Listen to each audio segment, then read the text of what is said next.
ஸ்ரீ மகாபிரியவா திருவடிகள் சரணம். என்னோடய சேனலை தொடர்ந்து ஃபாலோ பண்ணுற அத்தனை பேருக்கும் நன்றி. என்னோடய பதிவில் எளிமையான வழிபாடுகள், சக்தி மிகுந்த ஸ்லோகங்கள் அத்தனையும் கொடுத்துக்கிட்டு இருக்கேன்.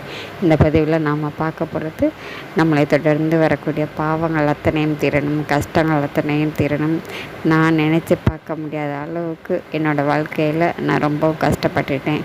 நான் படக்கூடிய கஷ்டம் என்னுடைய குழந்தைகளே படக்கூடாது.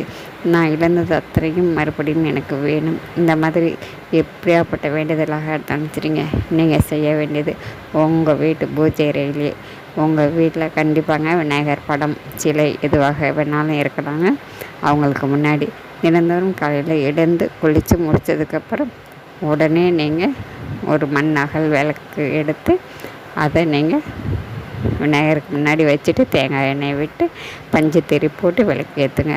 ஓம் கம் கணபதியே நமக அப்படிங்கிற மந்திரத்தை சொல்லிவிட்டு, இந்த மந்திரத்தை உங்களால் முடிஞ்ச வரைக்கும் 27, 57, 108 இந்த மாதிரி கணக்கில் சொல்லுங்கள். சொல்லி நீங்கள் தினந்தோறும் வணங்கிக்கிட்டே வாங்க. ஏதோ ஒரு சின்ன நைவேத்தியம், சுத்தமான தண்ணீர் இதை வச்சுட்டு என்னுடைய பீடை விலகணும், பாவம் விலகணும், தரித்திரம் விலகணும் அப்படின்னு சொல்லி மனசார வேண்டிகிட்டு இந்த விளக்கு போட்டுக்கிட்டே வாங்க. நீங்கள் இதை தொடர்ந்து 48 நாள் செய்யுங்க. இந்த வழிபாடு செய்ய செய்ய செய்ய கண்டிப்பாக உங்களுக்கு நல்ல ஒரு மாற்றம் தெரியும். செஞ்சு தான் பாருங்கள். எளிமையான வழிபாடு, ஆனாலும் ரொம்ப சக்தி மிகுந்த வழிபாடு.